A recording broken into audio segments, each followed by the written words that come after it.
반갑습니다. 이노경입니다. 여러분, 오원춘 사건을 아십니까? 지금 면접을 앞두고 있는데 오원춘 사건을 모른다 하면 곤란하죠. 엄청나게 세상을 시끄럽게 했던 그 사건입니다. 그래서 이 오원춘 사건과 같은 어떤 긴급 신고가 되었을 때 112 종합상황실 요원으로서 신고 접수를 받았다면 어떻게 접수해서 조치하는 것이 좋겠는가? 약간 실무적인 것이기도 하지만 과거에 기출문제도 한번 나온 적이 있기 때문에 한번 다뤄볼 필요가 있습니다. 그리고 특히 경기 남부청, 경기 북부청 가는 분들은 반드시 더 알고 갈 필요가 있고요. 자, 그러려면 오원춘 사건이 뭔지 한번 알아야 되겠죠, 여러분? 오원춘 사건. 자, 오원춘 사건은 2012년도 4월 1일 밤 10시 58분에 수원시 팔달구에서 조선족인 오원춘이 28세 여성을 납치해서 성폭행하려다가 저항하려 하자 잔인하게 살해한 다음에 시신을 280조각으로 훼손한 사건입니다. 1심에서는 사형이 선고되고 2, 3심에서는 무기징역으로 감형이 되었습니다. 시신 살해 부분에 대해, 시신 훼손 부분에 대해서 증거가 부족하다 했어. 이 사건을 두고 경찰이 크게 잘못한 게 두 가지가 있는데, 첫째는 112 신고센터 접수요원이 신고 접수를 제대로 못 받았다. 그래서 그 신고 접수 잘 못 받아가지고 피해자를 죽게 만들었다. 두 번째는 현장에 출동한 출동 경찰이 피해자를 제대로 찾지 못하고 피해자 휴대폰 기지국 인근에 반경 한 500m 도로, 공원, 학교 등 공공지역만 수색하고 분명히 신고할 때 집이라고 했는데 주변 집에 대한 어떤 탐문 수사, 강제 진입, 이런 걸 전혀 하지 않았다는 것이죠. 그리고 혹시라도 밤이라고 아는 사람들 수면을 방해할까 싶어서 사이렌도 울리지 않았다는 그런 잘못이 있었습니다. 결국엔 피해자가 죽었기 때문에 이 사건이 터진 지 9일 만에 당시의 경찰청장인 조현호 청장이 대국민 사과를 하고 사퇴하는 그런 일이 발생한 사건이 되었습니다. 이 사람이 오원춘입니다. 그래서 무기징역에 대해서 유족들이 분노하고 있다는 내용입니다. 못되게 생겼죠? 자, 그럼 오원춘 사건을 보기 전에 당시의 신고 상황이 어떻게 됐는가? 좀 깁니다만은 제가 1분만, 녹취록 1분만 뽑았습니다.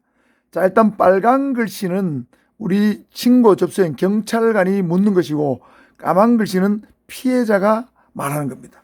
자, 이걸 보면서 여러분이 뭐가 잘못되었는가, 어떤 질문을 잘못했는가, 빨간 글씨 잘못된 부분을 한번 찾아내 보십시오. 일단 피해자가 얘기합니다.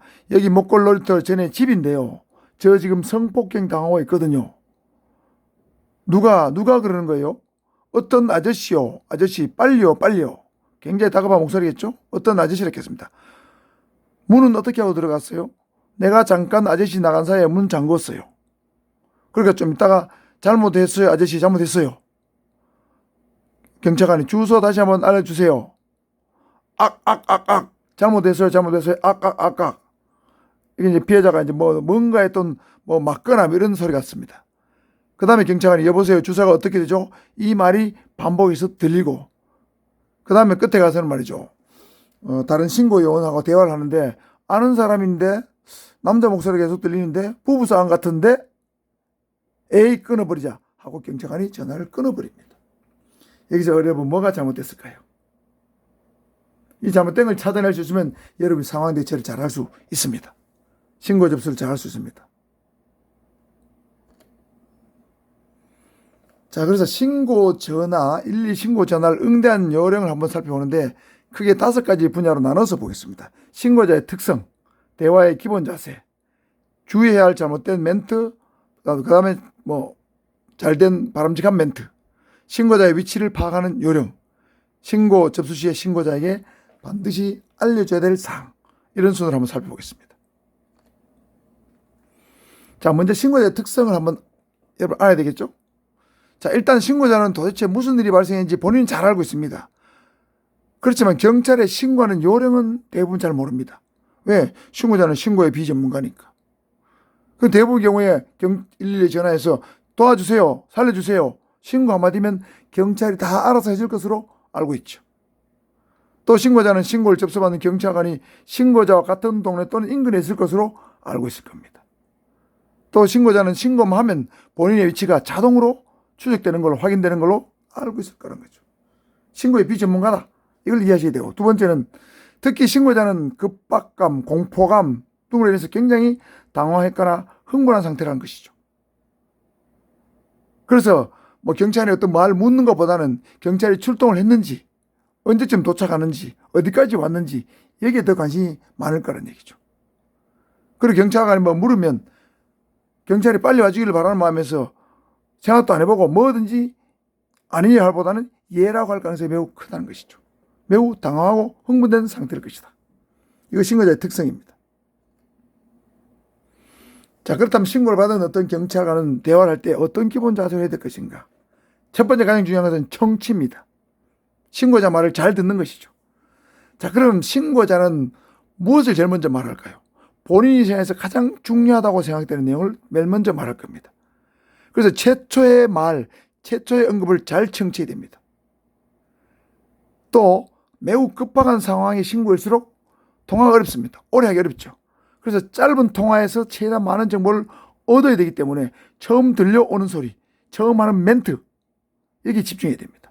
예를 들면 뭐가 부서진 소리 들린다, 싸우는 소리, 비명 소리, 뭐 살려주세요, 도와주세요 등등.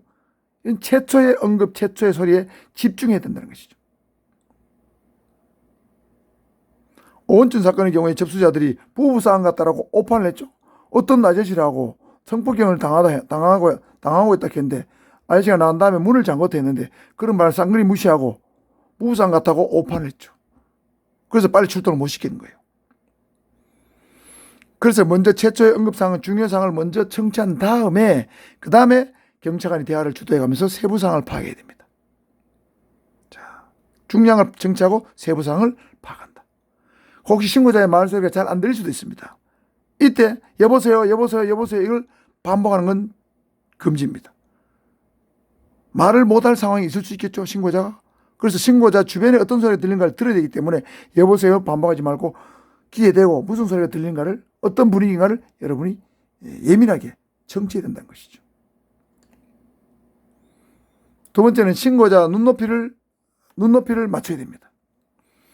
목소리 톤, 높이, 빠르기 등은 신고자에게 맞춰서 적절히 조절할 필요가 있습니다.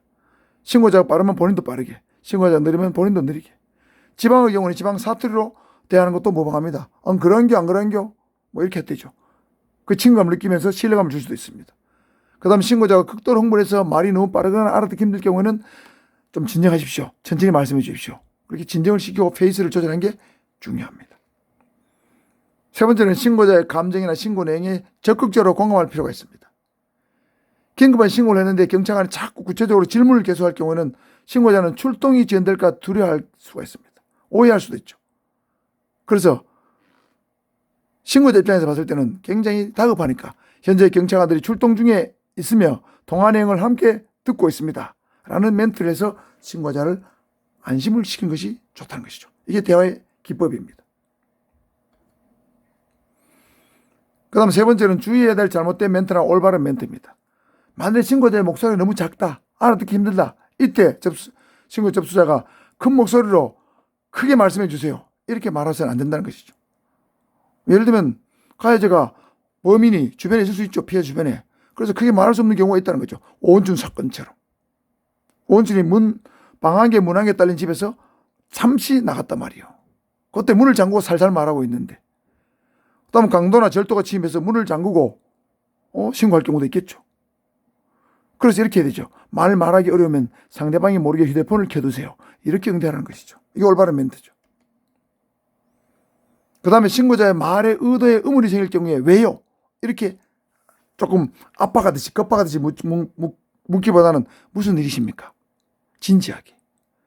신고자를 아저씨, 아줌마, 아가씨 이렇게 칭하기보다는 신고자님 이렇게 부르는 게 좋습니다. 또 신고자가 이해되지 않는 말을 할 때는 무슨 말씀하신 겁니까? 이렇게 마침 당신이 좀 무식하다, 똑바로 말해라 이런 뉘앙스의 답변보다는 신고 내용이 무엇인가요? 어떤 도움이 필요하십니까? 이렇게 경찰관의 자세를 낮추면서 상대방 입장에서 말을 해야 된다는 거죠. 혹시 소속과 성명을 물으면 알아서 뭐 하게요? 이렇게 말할 게 아니고 저는 뭐 부산지방경찰청 112 신고센터 경사 누구누구입니다. 당당히 알려줘서 신뢰를 줘야 된다는 것이죠. 그리고 신고자 목소리가 혹시 어리게 들려도 반말을 해서는 안 된다는 거죠.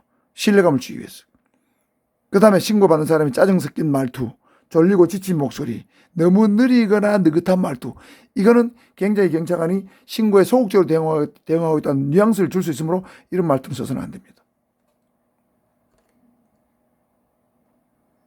자, 여기까지 이제 한번 살펴봤는데, 이제 신고자 위측 발언 여러분 조금 길기 때문에 여기서부터는 다음 영상에서 한번 계속해 보도록 하겠습니다.